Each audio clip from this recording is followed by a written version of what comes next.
Hey guys, it's Michael from Devoted to Vinyl, and in this video, I'm going to show you how I keep track of my vinyl record collection.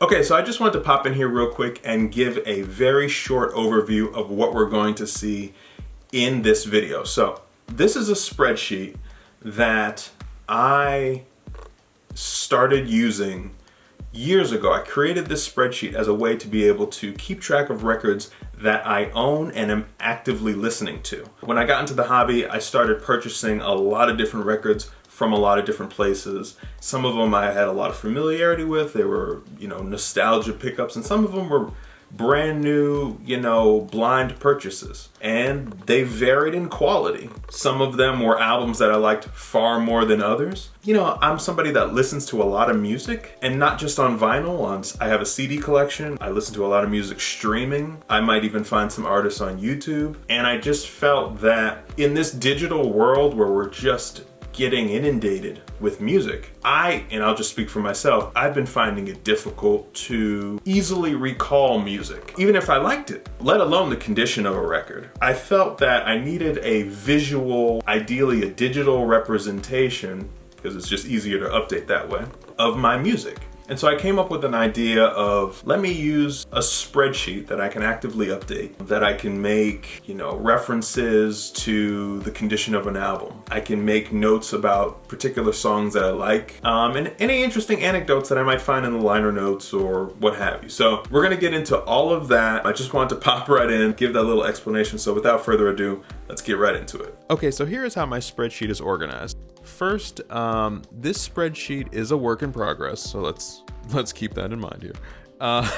But no, what I mean is that this isn't simply gonna be a spreadsheet of all of the records that I own. This is a spreadsheet of albums that I actively listen to. It's an ongoing list. As I acquire new albums or pull out old albums that I've purchased but I'm listening to them for the first time, I throw them up on this list. Just taking a quick look at this here, right? Like, you can see a couple of the Adeles aren't totally filled out. Indie R.E. isn't totally filled out. So there are some that I have kind of set up that I'm planning on getting to. But the ones that are filled out, these are albums that I have actively listened to. Okay, so let's talk a little bit about how the spreadsheet is organized. So, the first column is last name, and then it's first name, title, sound quality, genre, and songs I like. Let's talk about the final section before we start getting into a couple other things that are probably a little bit more important. Let's talk about the final section, right? The songs that I like section. Little quick backstory here, right? When I first started doing this spreadsheet a few years ago, I wasn't really all that specific with it. Whether I liked a song or I totally loved a song, I just kind of put it in italics in this column and I was kind of done with it. But as time has gone on, I kind of began to tweak the system. What I kind of came up with was, if I like a song, it's going to be italicized.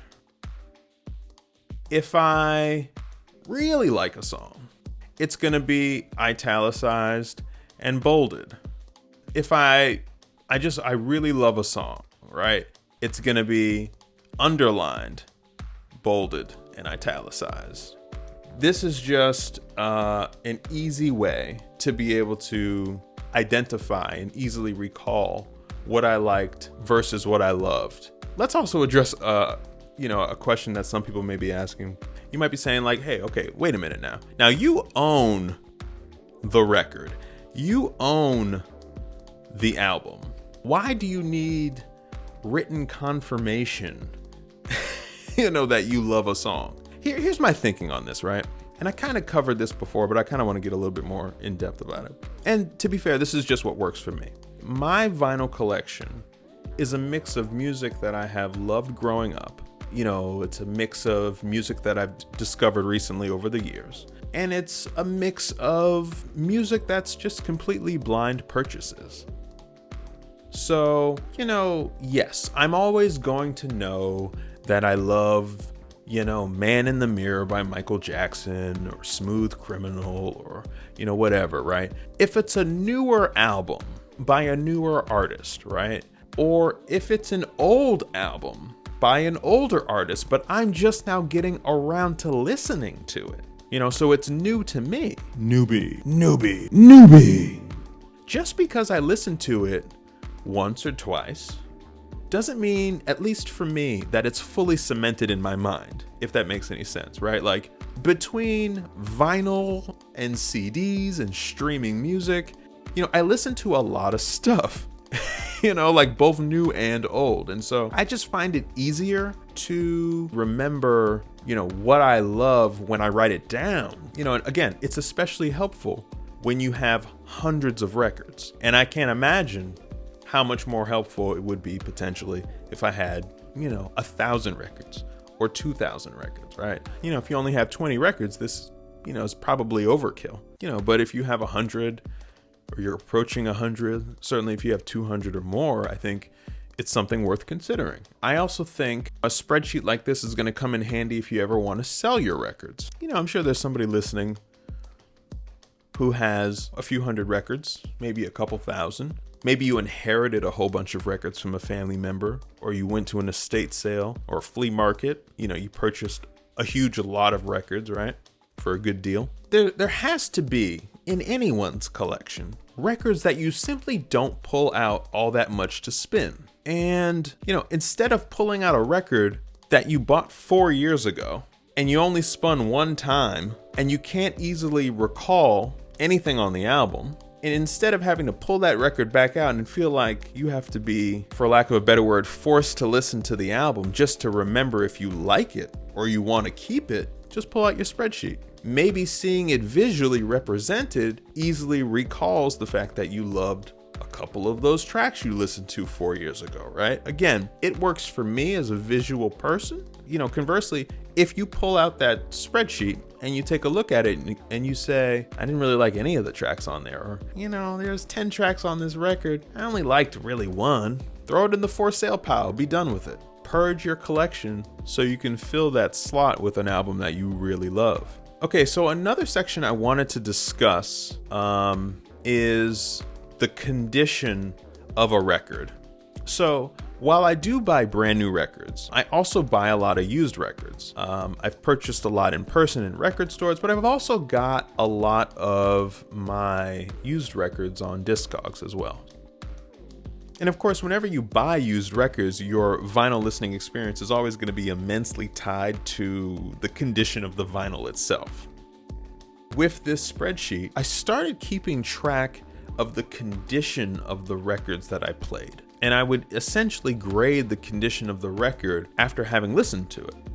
If an album sounds okay, but kind of flat overall, there just aren't really any dynamics going on in the music. If the instruments sound like they're all on one layer or one level, if vocals sound like they're behind a veil, I might grade that album as, solid.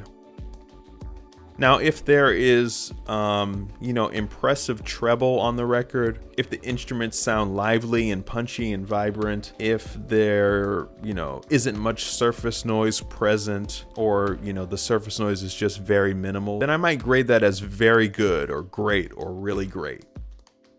And if the vinyl is just singing, it's just soaring beautifully, the soundstage is wide open, it feels like the artist themselves showed up and gave me a personal concert in my room, then I'm going to grade it as an excellent. All right, so let's take a look at a few examples of how I did this grading system.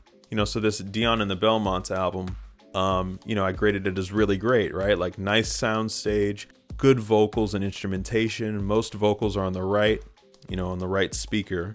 Instruments are on the left, sounds nice.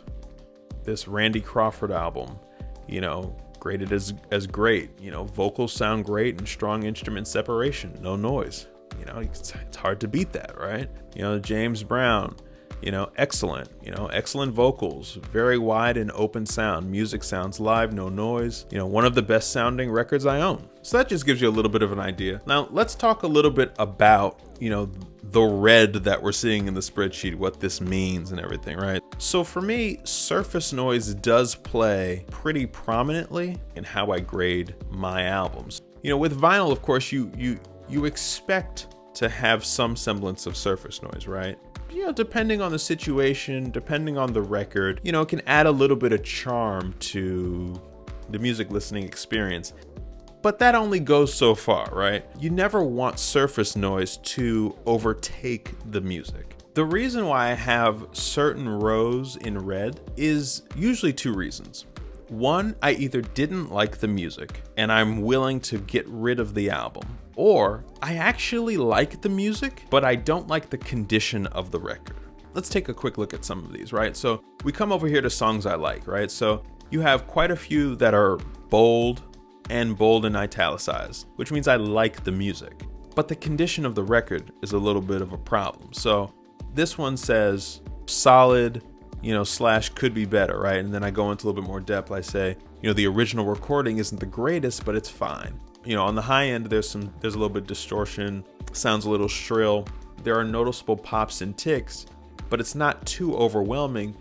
This is good music though. So this is a note that I'm making to myself, which says, this is okay, but we can do better here. So as you can see here, this is actually a great example. So I had this copy of the Jones Girls album, right? Get as much love as you can. I graded it as very good, but that's a little misleading here, right? So it says very good, but definitely has some static on side A that I'd prefer to not be there.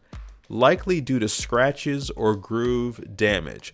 Side B is great. I suggest getting a new copy. And so, I did that, right? As you can see down here, this is my second copy. I was able to find, a second copy for a good price. Bought the second copy. It's graded as excellent. Now, think about it. Again, it depends on how many records you have. I'll just speak for myself. If I listened to that album and everything that I had written here, I had felt at the time, unless I had put it on a post-it note, or I had taken action immediately to go to Discogs, my local record store, eBay, whatever, to buy a new copy that particular day or that particular week, I just would have put it back on the shelf and went about my day. I would have forgotten about this, is my point. But I made this note, I marked it as red, which meant, in this particular case, it meant like the music, but want to get a new copy. When I came back to revisit the spreadsheet at some point, I saw the note and I made the upgrade. Again, just another situation where the documentation of the process helps cement what you need to do in your mind and can help you take action. That action might just simply be, I want to listen to this particular song. Or that action might be, I need to upgrade some of the albums in my collection. Now, although I mentioned that, keeping some type of documentation of how my records sound is great for when I buy used records, I actually think it's equally helpful for when you buy brand new records too, right? The spreadsheet helps me recognize certain patterns in new records, right? Or just records that maybe are made by certain artists or certain companies or certain manufacturing plants. So I'll give you an example, right? I'm a fan of Adele, and I think, while her CDs sound great, her vinyl records sound really mediocre to my ears. I just gotta keep it real. Like, the music isn't particularly dynamic or vibrant on vinyl. It's not bad, it's just fairly flat. It sounds compressed to me. And I've listened to her vinyl records on a couple different turntables. So taking a look at the spreadsheet here, although I haven't filled out, the songs that I like for her first couple of albums, I've graded them all as just solid. The spreadsheet helps me recognize that pattern. Adele right now has a new album out, as of this recording. And although I'm a fan of her music, I haven't purchased it yet. And that's because I've noticed this pattern, right? And I have documented this pattern. It doesn't mean that the new album won't sound better on vinyl, but the track record gives me pause, right? It makes me think, maybe I'll just get it on CD, or maybe I'll just stream it. If it's going to be a somewhat mediocre listening experience, I don't know if it's worth $35. You know what I'm saying? So I think the spreadsheet can come in handy in many different facets. Another thing to note is that, you might find that as you upgrade your system over the years, from your turntable or your stylus to your amp and your speakers, you might find that albums you felt didn't sound all that great on an inferior system that you had, now might sound pretty good on the newer system you have. This album by the Heartbeats that is, graded as solid, right? Or this album by Lena Horne that's marked as pretty good. You might find that once you upgrade to a new turntable that has a better tone arm, that has a better platter, that has a better cartridge, you might find that the sound quality grades out better for you. You might find that it has a little bit less surface noise. It has a little bit of a wider soundstage. It might be more engaging. In the same situation, if you upgrade your preamp too, that can help make your sound feel more warm, more lively, more inviting. So again, the spreadsheet can just document your listening experience. So we're getting close to the end here, but I also want to say a couple of additional things. This method that you see here for this particular spreadsheet for my LPs, right? This is a spreadsheet for my regular LPs. I also have another one for 45s. I also have another one for my Christmas records. This right here is my Christmas spreadsheet, right? My Christmas music spreadsheet. And as you can see here, this is kind of all encompassing of streaming, CD, and LPs. This is a sound quality section, but it's going to be, the sound quality is kind of going to be irrelevant when you're streaming and you're doing CD, at least for me. I'm not sitting there grading the sound quality of a streaming album. And CD always is going to sound really good. But, I might note, this particular EP, Grown Up Christmas List by Charisse, I purchased this on Qobuz, so I might make that little notation. I also have another spreadsheet that's my longest spreadsheet. That's for all of the music, all of the regular non-holiday music that I listen to via streaming services and CDs. So let me pull that one up real quick. So I'm gonna scroll through this, just so you can kind of get an idea of how big this is. But again, I find this particular spreadsheet to be very helpful because with streaming music, I can discover so many new artists every single week, or go back and listen to older artists that I never really listened to much in the past, right? I mean, that's the benefit, that's the promise of streaming music, is that you can kind of have access to millions of albums for a relatively affordable price. But this creates a great listening experience, of course, but at least for me, again, I'm going to just speak for myself, it becomes a difficult task of easily recalling everything that I've enjoyed as the weeks and months and years have gone by. With so much music at our fingertips now, it's very easy for me to actually forget albums that I loved, let alone albums and artists that I just kind of liked. If it's hard to remember the ones that you loved, the ones that you even just kind of liked, those ones can fall through the cracks even easier for me. Another thing I like about these spreadsheets is that they're a nice way to record my quick thoughts about, songs that I found or interesting connections that I've noticed. So for example, I might listen to an older song, right? And be surprised to realize that a song I grew up listening to was actually using an older original song as a sample. And, when I find that out, I might note that in the spreadsheet. So here's a couple examples. So for example, going back to the original LP spreadsheet, this Stacey Lattisaw right here, this Stacey Lattisaw album called Sneaking Out has a song on it called Attack of the Name Game. And when I listened to that, I noticed a very familiar sound to it. And I was able to make the now obvious connection that Mariah Carey's song Heartbreaker from, 1999 was featuring a sample of Stacey Lattisaw's song Attack of the Name Game. These are things that you just sort of naturally discover, and it's fun to discover, the more music you listen to. And same thing, listening to the Marvelettes, right? So, the Marvelettes have a song called When You're Young and in Love, and, listening to other albums, listening to other music, and you realize, wow, that's actually a cover of, the song of the same name by the Ruby and the Romantics. And it was also covered, ironically, by Stacey Lattisaw, which I noted here. So another example of noticing that an album featured a song that ended up being sampled on another artist's record is this particular song that's on a Diana Ross album, self-titled Diana Ross album, right? So the song is called Love Hangover. And if anybody is familiar with the R&B artist Monica, this song is sampled on Monica's song First Night. Another example that I found, again, just listening to music and making connections to other music that I've heard in the past, right, is, this particular Luther Vandross song. So on this album, Luther Vandross had called Never Too Much. The song Don't You Know That was sampled on the Heavy D track Got Me Waiting. Or I can use the spreadsheet to note, unusual circumstances where one song will sound eerily similar to another song. So for example, here I noted that, the Pointer Sisters on their album called Special Things have a song called Could I Be Dreaming? And when I listened to it, to my ears, it sounded like, the Jacksons Shake Your Body Down song.